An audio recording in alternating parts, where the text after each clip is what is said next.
Welcome to success study YouTube channel. ಈಗಾಗಲೇ TET's paper 2 syllabus ಅನ್ನು upload ಮಾಡಲಾಗಿದೆ. Syllabus ಅಲ್ಲಿರೋ ಟಾಪಿಕ್ ಅನ್ನು ಒಂದೊಂದಾಗಿ ಡಿಸ್ಕಸ್ ಮಾಡ್ತಾ ಹೋಗ್ತೀನಿ.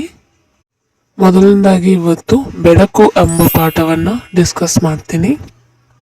6ರಿಂದ 10ನೇ ತರಗತಿ ಒಳಗೆ ಬರುವಂತಹ ಬೆಳಕು ಪಾಠದ ಇಂಪಾರ್ಟೆಂಟ್ ಪಾಯಿಂಟ್ಸ್ನ ನಾನು ಈ ವಿಡಿಯೋದಲ್ಲಿ ಡಿಸ್ಕಸ್ ಮಾಡ್ತಾ ಹೋಗ್ತೀನಿ.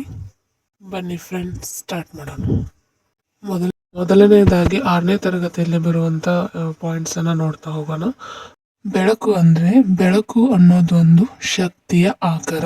ನಮ್ಮ ಸುತ್ತಮುತ್ತಲು ಏನು ವಸ್ತುಗಳಿದಾವಲ್ಲ, ಆ ವಸ್ತುಗಳನ್ನ ನಾವು ನೋಡ್ಬೇಕಂದ್ರೆ ನಮಗ ಬೆಳಕಿನ ಅವಶ್ಯಕತೆ ತುಂಬಾ ಇದೆ. ವಸ್ತುಗಳ ಮೇಲೆ ಬೆಳಕು ಬಿದ್ದಾಗ ಅಲ್ಲಿ ನಮ್ಗೆ ಏನಾಗ್ತದೆ, ಆ ವಸ್ತುಗಳು ಗೋಚರ ಆಗ್ತಾ ಹೋಗ್ತವೆ.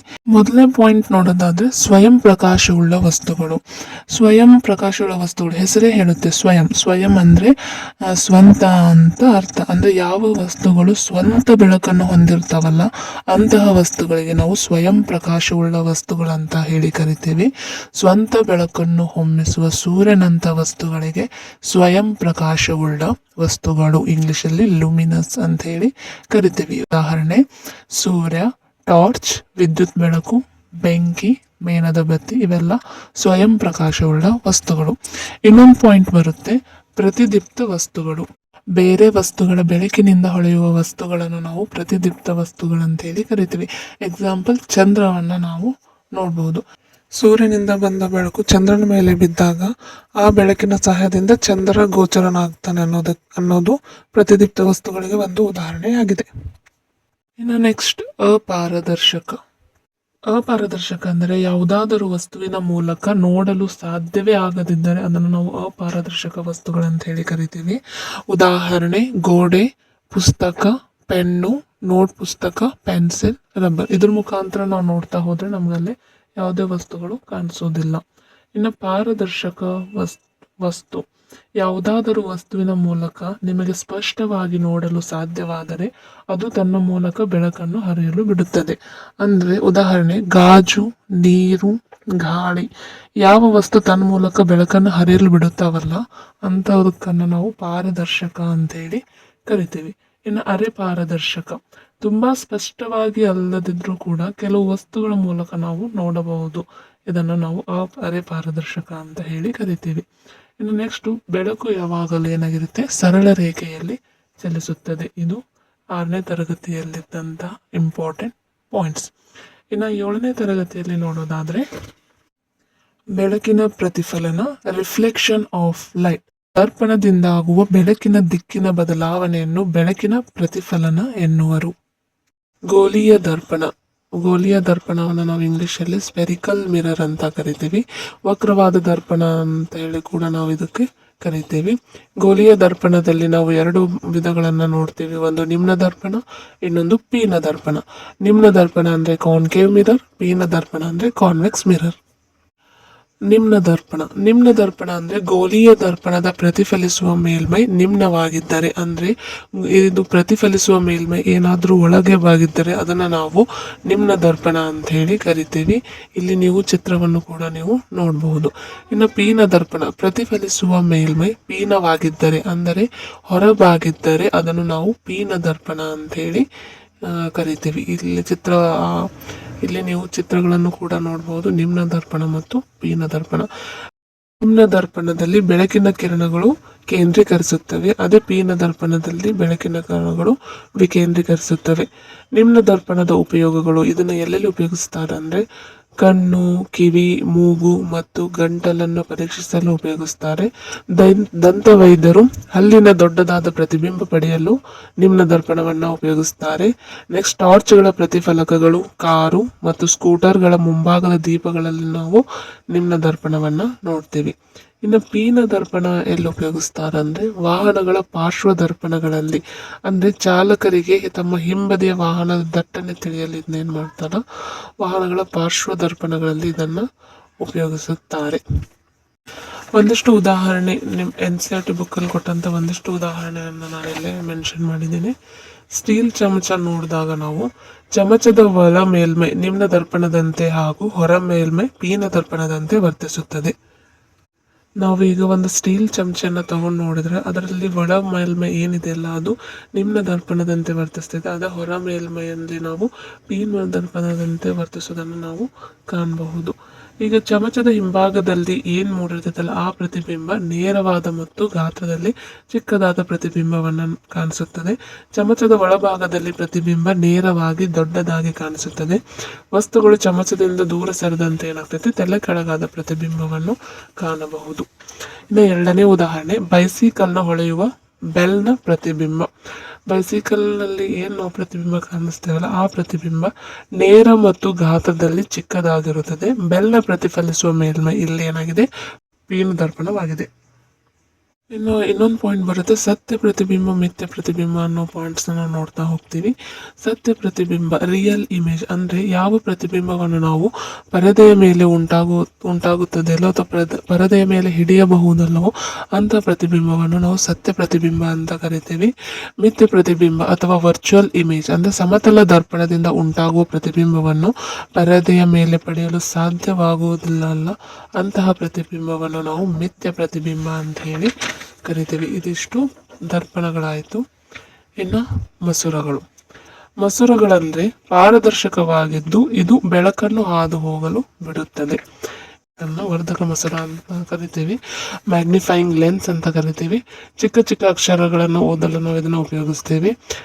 ನೆಕ್ಸ್ಟ್ ಜಿರಳೆ ಮತ್ತು ಎರೆಹುಳುವಿನ ದೇಹದ ಭಾಗವನ್ನು ವೀಕ್ಷಿಸಲು ಅಂದ್ರೆ ಸಣ್ಣದಾಗಿರುವ ವಸ್ತುವನ್ನು ದೊಡ್ಡದಾಗಿ ನೋಡೋದಕ್ಕೆ ನಾವು ವರ್ಧಕ ಮಸೂರವನ್ನು ಉಪಯೋಗಿಸ್ತೇವೆ.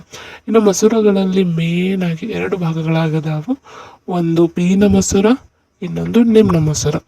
ಪೀನ ಮಸೂರ ಅಂದ್ರೆ ಕಾನ್ವೆಕ್ಸ್ ಲೆನ್ಸ್, ನಿಮ್ನ ಮಸೂರ ಅಂದ್ರೆ ಕಾನ್ಕೇವ್ ಲೆನ್ಸ್. ಪೀನ ಮಸೂರ, ನಿಮ್ನ ಮಸೂರ ಇವೆಲ್ಲನೂ ನೋಡ್ತಾ ಹೋಗೋದಾದ್ರೆ, ಪೀನ ಮಸೂರ ಅಂದ್ರೆ ಅಂಚಿಗಿಂತ ಮಧ್ಯದಲ್ಲಿ ದಪ್ಪನಾಗಿರುವ ಮಸೂರಗಳು. ಅಂದ್ರೆ ಇಲ್ಲಿ ಮಧ್ಯ ಭಾಗದಲ್ಲಿ ದಪ್ಪ ಆಗಿರ್ತೈತಿ, ತುದಿಗಳಲ್ಲಿ ತೆಳುವಾಗಿರೋದನ್ನ ನಾವು ಪೀನ ಮಸೂರ ಅಂತ ಕರಿತೀವಿ. ಇಲ್ಲಿ ನಿಮ್ಗೆ ಚಿತ್ರ ಕಾಣಿಸ್ತಿದೆ ನೋಡಿ, ಇದು ಪೀನ ಮಸೂರವಾಗಿದೆ.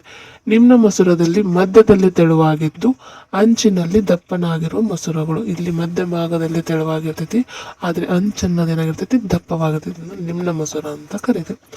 ಪೀನ ಮಸೂರವು ಸಾಮಾನ್ಯವಾಗಿ ತನ್ನ ಮೂಲಕ ಹಾಯುವ ಬೆಳಕನ್ನು ಕೇಂದ್ರೀಕರಿಸುತ್ತದೆ. ಅಂದ್ರೆ ಇಲ್ಲಿ ಬರುವಂತಹ ಕಿರಣಗಳು ಒಳಮುಖವಾಗಿ ಬಾಗುತ್ತದೆ. ಹಾಗಾಗಿ ಇದನ್ನು ನಾವು ಕೇಂದ್ರೀಕರಿಸುವ ಮಸೂರ, ಕನ್ವರ್ಜಿಂಗ್ ಲೆನ್ಸ್ ಅಂತ ಹೇಳಿ ಕರಿತೇವೆ. ಅದೇ ನಿಮ್ನ ಮಸೂರದಲ್ಲಿ ಇದು ಬೆಳಕನ್ನು ವಿಕೇಂದ್ರೀಕರಿಸುತ್ತದೆ, ಹೊರಮುಖವಾಗಿ ಬಾಗುತ್ತದೆ. ಇದನ್ನು ವಿಕೇಂದ್ರೀಕರಿಸುವ ಮಸೂರ ಅಂತ ಕರಿತೀವಿ, ಡೈವರ್ಜಿಂಗ್ ಲೆನ್ಸಸ್ ಅಂತ ಕರಿತೀವಿ. ಇಲ್ಲಿ ನೀವು ಚಿತ್ರವನ್ನು ನೋಡ್ಬೋದು. ಇಲ್ಲಿ ಬರುವಂತ ಬೆಳಕು ಪ್ರತಿಫಲನ ಏನಾಗಿದೆ, ಬೆಳಕಿನ ಕಿರಣಗಳೇನಾಗಿದ್ದಾವೆ ಒಳಮುಖವಾಗಿ ಬಾಗಿದ್ದಾವೆ. ಅದೇ ಇಲ್ಲಿ ಬರುವಂತ ಕಿರಣಗಳು ಹೊರಮುಖವಾಗಿ ಬಾಗಿದಾವೆ. ಇದಿಷ್ಟು 7ನೇ ತರಗತಿಯಲ್ಲಿ ನೋಡುವಂತಹ ಇಂಪಾರ್ಟೆಂಟ್ ಪಾಯಿಂಟ್ಸ್ ಆಗಿತ್ತು. 8ನೇ ತರಗತಿ ನಮ್ಗೀಗಾಗಲೇ ಗೊತ್ತು, ಬೆಳಕು ವಸ್ತುವಿನ ಮೇಲೆ ಬಿದ್ದು ಪ್ರತಿಫಲನಗೊಂಡಾಗ ಆ ವಸ್ತು ನಮಗೆ ಗೋಚರಿಸುತ್ತದೆ ಅಂತೇಳಿ. ಈ ರೀತಿ ಪ್ರತಿಫಲಿಸಿ ಬರುವಂಥ ಬೆಳಕು ಕೂಡ ಕೆಲವು ನಿಯಮಗಳನ್ನು ಹೊಂದಿದೆ.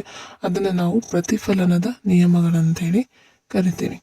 ಈ ನಿಯಮ ತಿಳಿಬೇಕಾದ್ರೆ ಮೊದಲು ಇಲ್ಲಿರುವ ಚಿತ್ರವನ್ನು ಗಮನಿಸಿ. ಇಲ್ಲಿ ಚಿತ್ರವನ್ನು ಗಮನಿಸಿ, ಇದು ಒಂದು ಸಮತಲ. ಈ ಸಮತಲದ ಮೇಲೆ ಬೀಳುವ ಕಿರಣವನ್ನು ನಾವು ಪತನ ಕಿರಣ ಅಂತ ಕರಿತೀವಿ. ಈ ಪತನ ಕಿರಣ ಏನ್ ಬಿದ್ದಿರುತ್ತಲ್ಲ ಅದು ಪ್ರತಿಫಲಿಸಿ ಮರಳಿ ಬರುತ್ತೆ. ಇದನ್ನು ನಾವು ಪ್ರತಿಫಲಿತ ಕಿರಣ ಅಂತ ಹೇಳಿ ಕರಿತೀವಿ. ಅಂದ್ರೆ ಸಮತಲದ ಮೇಲೆ ಬೀಳುವಂತ ಕಿರಣವನ್ನು ಪತನ ಕಿರಣ, ಪ್ರತಿಫಲಿಸಿ ಬಂದಂತ ಕಿರಣವನ್ನು ಪ್ರತಿಫಲಿತ ಕಿರಣ ಅಂತ ಹೇಳಿ ಕರಿತೀವಿ. ಇವೆರಡು ಸಮತಲದ ಮೇಲೆ ಒಂದು ಬಿಂದುವಿನಲ್ಲಿ ಸಂಧಿಸಿದವು. ಈ ಬಿಂದುವಿನಿಂದ ಒಂದು ನಾವು ಲೈನ್ ಅನ್ನು ಎಳೆದಾಗ ಅದನ್ನು ನಾವು ಲಂಬ ಅಂತ ಹೇಳಿ ಕರಿತೀವಿ. ಇವಿಷ್ಟು ಪಾಯಿಂಟ್ಸ್ ಗೊತ್ತಾದ್ರೆ ನಾವೀಗ ನಿಯಮವನ್ನ ತಿಳ್ಕೊಳೋದು ಈಸಿ ಆಗುತ್ತೆ. ಮೊದಲನೇ ನಿಯಮ, ಪತನ ಕೋನ ಯಾವಾಗಲೂ ಪ್ರತಿಫಲ ಕೋನಕ್ಕೆ ಸಮನಾಗಿರುತ್ತದೆ. ಇಲ್ಲಿ ನೀವು ನೋಡ್ತಿದ್ದೀರಲ್ಲ, ಪತನ ಕಿರಣ I, ಪ್ರತಿಫಲಿತ ಕಿರಣ R. ಈಗ ಲಂಬಕ್ಕೆ 45 ಡಿಗ್ರಿ ಆಗುವಂತೆ ನಾವು ಪತನ ಕಿರಣವೇನಾದ್ರೂ ಹಾಯಿಸಿದ್ವಂದ್ರ ಆ ಪತನ ಕಿರಣ ಸಮತಲಕ್ಕೆ ಬಿದ್ದ ಮೇಲೆ ಪ್ರತಿಫಲನಗೊಂಡು ಪ್ರತಿಫಲನ ಕಿರಣವೂ ಕೂಡ 45 ಡಿಗ್ರಿ ಇರುತ್ತದೆ. ಅಂದ್ರೆ ಪತನ ಕಿರಣ ಎಷ್ಟು ಡಿಗ್ರಿಯಲ್ಲಿ ಬಿದ್ದಿರುತ್ತೆ ಅಲ್ಲ ಅಷ್ಟೇ ಡಿಗ್ರಿಯಲ್ಲಿ ಪ್ರತಿಫಲಿತ ಕಿರಣ ಬರುತ್ತೆ. ಇದೇ ನಮ್ಮ ಮೊದಲನೇ ನಿಯಮ, ಪತನ ಕೋನವು ಯಾವಾಗಲೂ ಪ್ರತಿಫಲ ಕೋನಕ್ಕೆ ಸಮನಾಗಿರುತ್ತದೆ. ಇನ್ನು ಎರಡನೇ ನಿಯಮ, ಇಲ್ಲಿ ನೋಡಿ ಪತನ ಕಿರಣ, ಪತನ ಬಿಂದುವಿನಲ್ಲಿ ಎಳೆದ ಲಂಬ ಹಾಗೂ ಪ್ರತಿಫಲಿತ ಕಿರಣ ಇವೆಲ್ಲ ಏನಾಗಿದೆ ಒಂದೇ ಸಮತಲದಲ್ಲಿ ಇರುತ್ತವೆ. ಇವೆರಡು ನಿಯಮಗಳನ್ನು ನಾವು ನೋಡ್ಬೋದು. ಹಾಗೆ ವೆರಿ ಇಂಪಾರ್ಟೆಂಟ್ ಫಾರ್ ಎಕ್ಸಾಮ್ ಕೂಡ. ನೆಕ್ಸ್ಟ್, ಸಮತಲ ದರ್ಪಣದ ಲಕ್ಷಣಗಳು. ಸಮತಲ ದರ್ಪಣ ಅಂದ್ರೆ ಬೇರೆ ಏನೋ ಅಲ್ರಿ, ಕನ್ನಡಿಯನ್ನು ನೀವು ಇಮ್ಯಾಜಿನ್ ಮಾಡ್ತಾ ಹೋದರೆ ಈ ಪಾಯಿಂಟ್ ಈಸಿಯಾಗಿ ಅರ್ಥ ಹೋಗ್ತದೆ. ಫಸ್ಟ್ ಪಾಯಿಂಟ್, ಪ್ರತಿಬಿಂಬ ಯಾವಾಗಲೂ ಮಿಥ್ಯ ಮತ್ತು ನೇರವಾಗಿರುತ್ತದೆ. ನೀವು ಕನ್ನಡಿ ಮುಂದೆ ನಿಂತಾಗ ನಿಮ್ಮ ಪ್ರತಿಬಿಂಬ ಏನಾಗಿರುತ್ತೆ, ಯಾವಾಗಲೂ ನೇರವಾಗಿಯೇ ಬಿದ್ದಿರುತ್ತದೆ ಹೊರತು ತಲೆ ಕೆಳಗಾಗಿ ಉಲ್ಟಾ ಪ್ರತಿಬಿಂಬವನ್ನು ನಾವು ನೋಡೋಂಗಿಲ್ಲ. ಹಾಗಾಗಿ ಪ್ರತಿಬಿಂಬ ಅನ್ನೋದಿಲ್ಲ ಯಾವಾಗಲೂ ನೇರವಾಗಿರುತ್ತದೆ. ಹಾಗೆ ಇನ್ನೊಂದು ಪಾಯಿಂಟ್ ಕೊಟ್ಟಿದ್ದಾರೆ ಇಲ್ಲಿ, ಮಿಥ್ಯ ಅಂದರೆ ಯಾವ ಪ್ರತಿಬಿಂಬವನ್ನು ನಾವು ಪರದೆಯ ಮೇಲೆ ಹಿಡಿಯಲು ಸಾಧ್ಯ ಆಗುವುದಿಲ್ಲ ಅಲ್ಲ, ಅಂತಹ ಪ್ರತಿಬಿಂಬವನ್ನು ನಾವು ಮಿಥ್ಯ ಪ್ರತಿಬಿಂಬ ಅಂತ ಕರಿತೀವಿ. ಸಮತಲ ದರ್ಪಣದಲ್ಲಿ ಮೂಡುವಂಥ ಪ್ರತಿಬಿಂಬ ಯಾವಾಗಲೂ ಮಿಥ್ಯ ಆಗಿರುತ್ತದೆ ಮತ್ತು ನೇರವಾಗಿರುತ್ತದೆ. ಇನ್ನು ಪ್ರತಿಬಿಂಬದ ಗಾತ್ರ ವಸ್ತುವಿನ ಗಾತ್ರದಷ್ಟೇ ಸಮನಾಗಿರುತ್ತದೆ. ಈಗ ನಾವು ಕನ್ನಡಿ ಮುಂದೆ ನಿಂತಾಗ ನಾವು ನಮ್ಮ ಗಾತ್ರ ಎಷ್ಟಿರುತ್ತೆ ಅಷ್ಟೇ ಗಾತ್ರ ಆ ಕನ್ನಡಿ ನಮಗೆ ತೋರಿಸ್ತೈತೆ ಹೊರತು ಅದು ಡಬಲ್ ಆಗಿ ನಮಗೆ ತೋರಿಸೋದಿಲ್ಲ. ಇಲ್ಲೇ ಪ್ರತಿಬಿಂಬ ನಮ್ಮ ಗಾತ್ರ ಎಷ್ಟಿರುತ್ತಲ್ಲ ಅಷ್ಟೇ ಗಾತ್ರ, ವಸ್ತುವಿನ ಗಾತ್ರ ಎಷ್ಟಿರುತ್ತಲ್ಲ ಅಷ್ಟೇ ಗಾತ್ರ ಪ್ರತಿಬಿಂಬದ ಗಾತ್ರವೂ ಕೂಡ ಆಗಿರುತ್ತದೆ. ವಸ್ತುವು ದರ್ಪಣದ ಮುಂದೆ ಎಷ್ಟು ದೂರದಲ್ಲಿರುತ್ತದೆ ಅಷ್ಟೇ ದೂರದಲ್ಲಿ ದರ್ಪಣದ ಹಿಂದೆ ಪ್ರತಿಬಿಂಬ ಉಂಟಾಗುತ್ತದೆ. ಈ ಕನ್ನಡಿ ಮುಂದೆ ನೀವು ಎಷ್ಟು ಡಿಸ್ಟೆನ್ಸಲ್ಲಿ ನಿಂತಿರಲ್ಲ ಅಷ್ಟೇ ಡಿಸ್ಟೆನ್ಸು ಕನ್ನಡಿಯ ಒಳಗೂ ಕೂಡ ನೀವು ನೋಡ್ಬೋದು. ನೀವು ಹಿಂದೆ ಸರ್ದಂಗ ಅಲ್ಲೂ ಕೂಡ ಡಿಸ್ಟೆನ್ಸ್ ಏನಾಗ್ತೈತಿ, ಹಿಂದೆ ಹೋಗ್ತಾ ಹೋಗುತ್ತೆ. ಅದೇ ಹೇಳೋದು, ದರ್ಪಣದ ಮುಂದೆ ಎಷ್ಟು ದೂರದಲ್ಲಿರುತ್ತಲ್ಲ ಅಷ್ಟೇ ದೂರದಲ್ಲಿ ಪ್ರತಿಬಿಂಬವು ಏನಾಗಿರ್ತೈತೆ ಉಂಟಾಗಿರುತ್ತದೆ. ಇನ್ನು 4ನೇ ಪಾಯಿಂಟ್ ಆ್ಯಂಡ್ ವೆರಿ ಇಂಪಾರ್ಟೆಂಟ್, ಪಾರ್ಶ್ವ ಪಲ್ಲಟ ಅಥವಾ ಪಾರ್ಶ್ವ ಪರಿವರ್ತನೆ, ಲ್ಯಾಟ್ರಲ್ ಇನ್ವರ್ಷನ್ ಅಂತ ಹೇಳಿ ಕರೀತಾರೆ. ಏನಪ್ಪ ಹೆಂಗಂದ್ರೆ, ಈಗ ನಾವು ಕನ್ನಡಿ ಮುಂದೆ ನಿಂತಾಗ ನಮ್ಮ ಬಲಭಾಗ ಕನ್ನಡಿಯಲ್ಲಿ ಏನಾಗುತ್ತೆ ಎಡಕ್ಕೆ ಇರುವಂತೆ ಕಾಣಿಸುತ್ತದೆ. ಇನ್ನು ಇನ್ನೊಂದು ಉದಾಹರಣೆದಿಂದ ನೋಡೋದಾದ್ರೆ, ನಮ್ಮ ಹೆಸರನ್ನ ಒಂದು ಹಾಳೆಯಲ್ಲಿ ಬರೆದು ಕನ್ನಡಿಯಲ್ಲಿ ನೋಡಿದಾಗ ನಮ್ಗೆ ಆ ಅಕ್ಷರಗಳು ಉಲ್ಟಾ ಆಗಿ ಕಾಣಿಸೋದನ್ನ ನೋಡಬಹುದು. ಇದೇ ನಿಯಮವನ್ನ ಎಲ್ಲಿ ಯೂಸ್ ಮಾಡ್ತಾರಂದ್ರೆ ಆಂಬ್ಯುಲೆನ್ಸಲ್ಲಿ ಯೂಸ್ ಮಾಡ್ತಾರೆ. ನಾವು ನೋಡಿರ್ಬೋದು ಆಂಬ್ಯುಲೆನ್ಸ್ನ ಅಕ್ಷರ ಯಾವತ್ತೂ ಉಲ್ಟಾ ಬರ್ದಿರ್ತಾರೆ. ಯಾಕಪ್ಪ ಅಂದ್ರೆ ನಾವು ಗಾಡಿಯನ್ನು ಚಲಾಯಿಸುವಾಗ ನಾವು ಇನ್ನೋಟದ ಕನ್ನಡಿಯಲ್ಲಿ ನೋಡಿದಾಗ ಅದೇನಾಗ್ತೈತಿ ನಮಗೆ ನೇರವಾಗಿ ಕಾಣಿಸ್ತೈತಿ. ಇಲ್ಲೊಂದಿಷ್ಟು ಡೆಫಿನೇಷನ್ಸ್ ಇದಾವೆ. ಪತನ ಕಿರಣ, ಸಮತಲದ ಮೇಲೆ ಬೀಳುವ ಕಿರಣವನ್ನು ಪತನ ಕಿರಣ ಅಂತ ಕರಿತೀವಿ. ಪ್ರತಿಫಲಿತ ಕಿರಣ ಅಂದ್ರೆ ಪ್ರತಿಫಲದ ನಂತರ ಸಮತಲನದಿಂದ ಏನು ಹಿಂದಕ್ಕೆ ಬರುತ್ತದೆ ಆ ಕಿರಣವನ್ನು ಪ್ರತಿಫಲಿತ ಕಿರಣ ಅಂತ ಕರಿತೀವಿ. ಇನ್ನು ಪತನ ಕೋನ, ಪತನ ಕಿರಣ ಮತ್ತು ಲಂಬಗಳ ನಡುವೆ ಏನು ಉಂಟಾಗುತ್ತಲ್ಲ ಆ ಕೋನವನ್ನ ಪತನ ಕೋನ, ಲಂಬ ಮತ್ತು ಪ್ರತಿಫಲಿತ ಕಿರಣಗಳ ನಡುವೆ ಉಂಟಾಗೋ ಕೋನವನ್ನ ಪ್ರತಿಫಲಿತ ಕೋನ ಅಂತ ಹೇಳಿ ಕರಿತೀವಿ.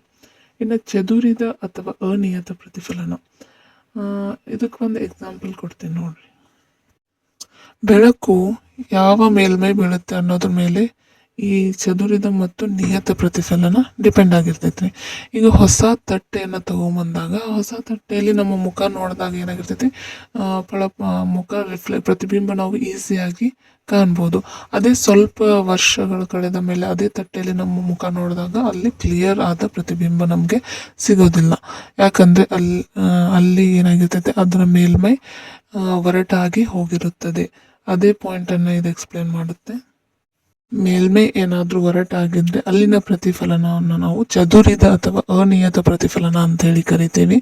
ಅದೇ ಒರಟಾದ ಮೇಲ್ಮೈ ಇರೋದಿಲ್ಲ, ನುಣುಪಾದ ಮೇಲ್ಮೈ ಏನಾದರೂ ಇದ್ದರೆ ಅಲ್ಲಿ ಬಿದ್ದಂಥ ಪ್ರತಿಬಿಂಬ ನಮಗೆ ಈಸಿಯಾಗಿ ಕಾಣಿಸುತ್ತೆ. ಅದನ್ನು ನಾವು ನಿಯತ ಪ್ರತಿಫಲನ ಅಂತ ಹೇಳಿ ಕರಿತೀವಿ. ಓಕೆ, ನಿಯತ ಮತ್ತು ಅನಿಯತ ಪ್ರತಿಫಲನ ಡೆಫಿನೇಷನ್ ನೋಡೋದಾದ್ರೆ, ಚದುರಿದ ಅಥವಾ ಅನಿಯತ ಪ್ರತಿಫಲನ ಅಂದ್ರೆ ಒರಟಾದ ಮೇಲ್ಮೈ ಸಮತಲದಿಂದ ಏನು ಪ್ರತಿಫಲನಗೊಂಡು ಸಮಾಂತರ ಕಿರಣಗಳು ಸಮಾಂತರವಾಗಿರದಿದ್ದರೆ ಅದನ್ನು ನಾವು ಚದುರಿದ ಅಥವಾ ಅನಿಯತ ಪ್ರತಿಫಲನ ಅಂತ ಹೇಳಿ ಕರಿತೀವಿ. ನಿಯತ ಪ್ರತಿಫಲನ ಅಂದ್ರೆ ದರ್ಪಣದಂತಹ ನುಣುಪಾದ ಮೇಲ್ಮೈಯಿಂದ ಉಂಟಾಗುವ ಪ್ರತಿಫಲನವನ್ನು ನಿಯತ ಪ್ರತಿಫಲನ ಅಂತ ಹೇಳಿ ಕರಿತೀವಿ. ಮೇಲ್ಮೈ ನುಣುಪಾಗಿದ್ರೆ ಅದು ನಿಯತ, ಒರಟಾಗಿದ್ರೆ ಅದು ಚದುರಿದ. ಇಷ್ಟೇ, ಇದನ್ನು ನಾವು ಡೈಲಿ ಲೈಫಲ್ಲೂ ನೋಡ್ತೀವಿ. ಈಗ ಕೆರೆ ದಂಡೆಯ ಮೇಲೆ ನಿಂತ ನೀರಿನಲ್ಲಿ ನಾವು ನೋಡಿದಾಗ ನಮ್ಮ ಪ್ರತಿಬಿಂಬ ಏನಾಗ್ತೈತಿ, ನಮ್ಮ ಪ್ರತಿಬಿಂಬ ಈಸಿಯಾಗಿ ಕಾಣುತ್ತೆ. ಅದೇ ಒಂದು ಕಲ್ಲನ್ನು ಎಸೆದಾಗ ಅಥವಾ ಹರಿಯುವ ನೀರಿದ್ರೆ ಅಲ್ಲಿ ನಮ್ಮ ಪ್ರತಿಬಿಂಬ ಕಾಣಿಸೋದಿಲ್ಲ. ಕಾರಣ ಇದೇ ಆಗಿರುತ್ತೆ. Next periscope. ಪೆರಿಸ್ಕೋಪ್ ಅನ್ನೋದು ಈಗ ಪ್ರತಿಫಲಿತ ಕಿರಣ ಏನಿದೆಯಲ್ಲ ಅದನ್ನು ಮತ್ತೆ ನಾವು ಪ್ರತಿಫಲಿಸಬಹುದಾ ಅನ್ನೋದಕ್ಕೆ ಇದೊಂದು ಉದಾಹರಣೆ ಆಗಿದೆ. ಇಲ್ಲಿ ಎರಡು ಸಮತಲ ದರ್ಪಣಗಳನ್ನು ಉಪಯೋಗಿಸ್ಕೊಂಡು ಒಂದ್ಸಲ ಬಿದ್ದಂಥ ಪ್ರತಿಬಿಂಬ ಪ್ರತಿಫಲಿಸಿ ಇನ್ನೊಂದು ದರ್ಪಣದ ಮೇಲೆ ಬೀಳುತ್ತೆ. ಇದನ್ನು ಉಪಯೋಗಿಸ್ಕೊಂಡು ಈ ಪೆರಿಸ್ಕೋಪ್ ಅನ್ನ ತಯಾರು ಮಾಡ್ತಾರೆ. ಇದನ್ನ ಜಲಾಂತರ್ಗಾಮಿ ಯುದ್ಧದ ಟ್ಯಾಂಕ್, ಸೈನಿಕರ ಬಂಕರ್ಗಳಲ್ಲಿ ಏನ್ ಮಾಡ್ತಾರೆ, ಹೊರಗಿನ ವಸ್ತುಗಳನ್ನ ನೋಡಲು ಇದನ್ನ ಉಪಯೋಗಿಸುತ್ತಾರೆ. ಇನ್ನು ನೆಕ್ಸ್ಟ್, ಓಕೆ, ನಮ್ಗೆ ಗೊತ್ತಾಯ್ತು ಒಮ್ಮೆ ಪ್ರತಿಫಲಿಸಿದ ಕಿರಣ ಮತ್ತೆ ಪ್ರತಿಫಲಿಸಬಹುದು ಅಂತ ಹೇಳಿ ನಮ್ಗೆ ತಿಳಿಯಿತು. ಅದೇ ರೀತಿ ನಾವು ಬಹು ಪ್ರತಿಬಿಂಬಗಳು ಪಡೆಯಬಹುದು ಅನ್ನೋದಕ್ಕೆ ಇಲ್ಲೊಂದು ಉದಾಹರಣೆ ಇದೆ ನೋಡಿ. ಲಿಡೋಸ್ಕೋಪ್ ಅಥವಾ ಚಿತ್ರದರ್ಶಕ. ಇದನ್ನ ಹೆಂಗ್ ತಯಾರು ಮಾಡ್ತಾರಂದ್ರೆ, ನಿರ್ದಿಷ್ಟ ಕೋನಗಳಲ್ಲಿ ಇರಿಸಿದ ದರ್ಪಣಗಳಿಂದ ಉಂಟಾಗುವ ಹಲವಾರು ಪ್ರತಿಬಿಂಬಗಳ ತಂತ್ರಗಳನ್ನು ಹಲವು ಸುಂದರ ವಿನ್ಯಾಸ ಮೂಡಿಸಲು ಇದನ್ನ ಬಳಸುತ್ತಾರೆ. ಇದರಲ್ಲಿ ವಿಭಿನ್ನ ವಿನ್ಯಾಸಗಳನ್ನು ನಾವು ನೋಡಬಹುದು. ಈ ವಿನ್ಯಾಸಗಳನ್ನು ಉಪಯೋಗಿಸ್ಕೊಂಡು ಅವರು ವಾಲ್ ಪೇಪರ್ಗಳನ್ನಾಗಿರ್ಬೋದು, ವಸ್ತುಗಳನ್ನು ವಿನ್ಯಾಸ ಮಾಡೋ ಈ ಕಲಾವಿದರಿಗೆ ಅದು ಹೊಸ ಕಲ್ಪನೆಗಳನ್ನು ಇದು ಕೊಡುತ್ತದೆ. ಇನ್ನು ನೆಕ್ಸ್ಟ್, ಬ್ರೈಲ್ ಲಿಪಿ. ಲೂಯಿಸ್ ಬ್ರೈಲ್ 1821ರಲ್ಲಿ ಈ ಪದ್ಧತಿಯನ್ನು ಪ್ರಕಟಿಸಿದನು. ಇದು 63 ಚುಕ್ಕೆಗಳ ವಿನ್ಯಾಸಗಳನ್ನು ಅಥವಾ ಲಿಪಿಯನ್ನು ಹೊಂದಿದೆ. ಪ್ರತಿಯೊಂದರಲ್ಲೂ 3 ಚುಕ್ಕೆಗಳಿರುವಂತೆ 2 ಕಂಬ ಸಾಲುಗಳು ಒಂದು ಚೌಕಟ್ಟಿನಲ್ಲಿ ಚುಕ್ಕೆಗಳ ವ್ಯವಸ್ಥಿತವಾಗಿ ಗೊಳಿಸಲಾಗಿರುತ್ತದೆ. ಇಲ್ಲಿ ಮಾರ್ಕ್ ಮಾಡಿದ್ದನಲ್ಲ ಫ್ರೆಂಡ್ಸ್, ಇದನ್ನ ಸೆಟೆಟ್ ಎಕ್ಸಾಮ್ ಅಲ್ಲೂ ಕೂಡ ಕೇಳಿದ್ರು. ಇದು ಎಷ್ಟು ಚುಕ್ಕೆಗಳನ್ನು ಹೊಂದಿರುತ್ತದೆ ನೋಡಿ. ಇದು 6 ಚುಕ್ಕೆಗಳನ್ನು ಹೊಂದಿರುತ್ತೆ. 3 ಚುಕ್ಕೆಗಳಿರಂತ 2 ಕಂಬ ಸಾಲುಗಳಿರೋದ್ರಿಂದ ಇದು 6 ಚುಕ್ಕೆಗಳನ್ನು ಹೊಂದಿರುತ್ತೆ. ಹೆಲೆನ್ ಎ ಕೆಲ್ಲರ್ ಎನ್ನುವರು ಸ್ಟೋರಿ ಆಫ್ ಮೈ ಲೈಫ್ ಅನ್ನೋ ಪುಸ್ತಕವನ್ನು ಬರೆದಿದ್ದಾರೆ. ಇದಿಷ್ಟು ಇವತ್ತಿನ ಇಂಪಾರ್ಟೆಂಟ್ ಪಾಯಿಂಟ್ಸ್ ಆಗಿತ್ತು.